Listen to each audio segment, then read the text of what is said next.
Un petit clic pour un gros gain de temps en Normandie. Une application permet désormais de commander à l'avance son sandwich ou son pain. Une bonne façon d'éviter les files d'attente. Y a-t-il une alternative à la maison de retraite? La réponse est oui. Près de Lyon, des seniors ont créé une coopérative pour faire construire un immeuble dans lequel ils vont habiter tous ensemble. Mais certains n'attendent pas leur vieux jour pour partager leur toit. De plus en plus de familles monoparentales optent pour cette solution. La preuve en Gironde, où 2 jeunes femmes ont lancé un site de cotoiturage. Marie est une maman solo. Cela fait 6 ans qu'elle vit seule avec ses 2 enfants, un temps qu'elle a apprécié, mais elle cherche aujourd'hui un autre mode de vie. C'est lacé sous son plancher, cric, crac, croc.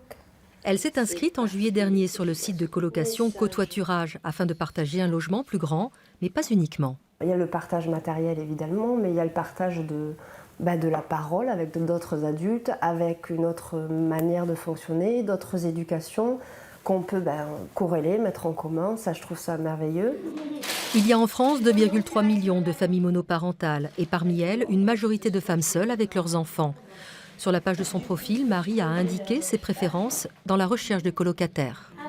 Ce que je recherche, c'est presque une héroïne des temps modernes, c'est-à-dire quelqu'un qui soit dans ses fragilités, qui ait passé ces années-là de difficultés et de bonheur, et qui puisse à un moment donné être dans un élan hyper dynamique et positif.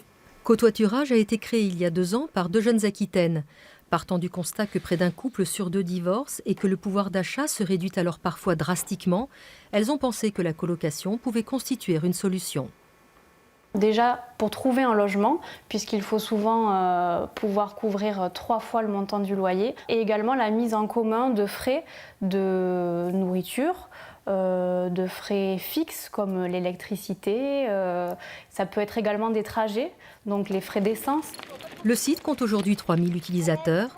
La colocation, qu'elle soit intergénérationnelle, étudiante ou pour famille monoparentale, permet le partage sous toutes ses formes.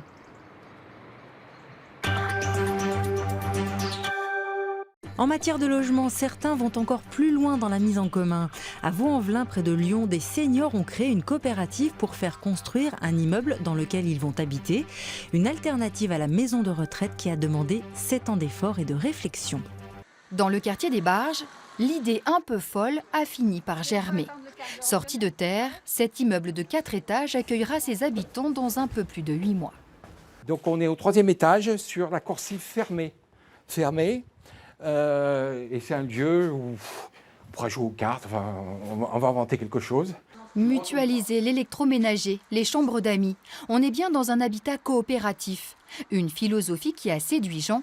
Avec sa femme, il n'imaginait pas finir ses vieux jours dans une maison de retraite. Tout a été conçu à la possibilité qu'on ait un handicap et donc d'être sur des fauteuils roulants et donc que toutes les allées, les couloirs sont assez larges. Y arriver, après 7 ans de réflexion, de plans, de débats.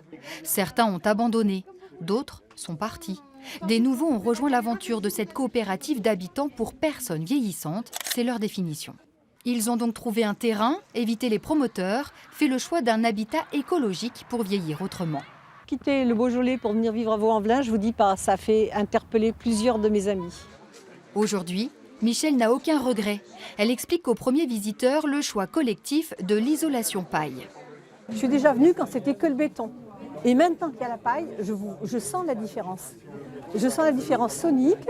Finalement, vous êtes encore à la campagne, vous êtes encore dans le Beaujolais. Bien sûr, je suis encore dans mon Beaujolais et dans ma nature. Des pionniers en France. Cet habitat coopératif, ils en sont fiers, veulent en faire la vitrine d'un nouveau modèle de logement non spéculatif pour seniors.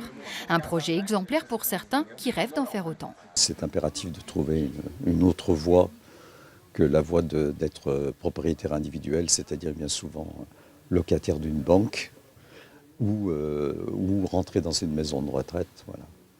Et mine de rien, tous ensemble, ils chassent les clichés. À leur âge, ils soulèvent encore des montagnes. Comment éviter les files d'attente à la boulangerie à l'heure du déjeuner? En cliquant tout simplement. Dans l'heure, une application baptisée Rapiddle permet de commander à l'avance les sandwichs ou le pain, un gain de temps qui peut séduire et amener une nouvelle clientèle pour les artisans. C'est une journée chargée au bureau. À peine le temps de faire une pause. Alors je vais, en quelques clics, me commander mon déjeuner sur Internet. Direction la boulangerie. C'est l'heure de pointe. Pas besoin de faire la queue. Muni de mon smartphone, je vais récupérer ma commande. 2230. Très bien madame, je reviens tout de suite. Je vous laisse votre téléphone. Ouais. Comme moi, une vingtaine de clients de ce commerce utilisent cette application depuis 1 mois. Fanny est vite devenue une habituée. C'est vraiment pour le déjeuner. Comme j'ai des journées très chargées, ça me permet de planifier au bon endroit quand ça me convient, donc exclusivement pour déjeuner. Cette boulangerie est la première en Normandie connectée à Rapiddle, un service qu'elle paye 60 € par mois après investissement. Ça permet de moderniser la boulangerie. Donc du coup, on a beaucoup d'attentes sur le service du midi. Ça nous permet de réduire la file d'attente et d'accélérer le service. Et voilà, j'ai récupéré ma commande sans attendre. Il ne me reste plus qu'à déjeuner. Cette application a été conçue dans l'heure. Direction Évreux pour rencontrer les 2 créateurs de Rapiddle. On a créé un outil très simple en fait qui permet donc avec une tablette qu'on installe chez le boulanger et vraiment c'est en quelques clics ils peuvent gérer leur stock, recevoir les commandes et les préparer. Déjà très répandu pour les chaînes de restauration rapide par exemple, la commande en ligne est toute nouvelle pour les artisans indépendants. C'est une habitude déjà prise par les consommateurs. En France, 30% des gens font déjà du click and collect, donc 30% des consommateurs dans une boulangerie ont déjà l'habitude de consommer sur Internet, donc c'est pas nouveau. Donc oui, c'est quelque chose qui se développe. À ce jour, 62 boulangeries sont connectées en France. Le service compte 2500 clients.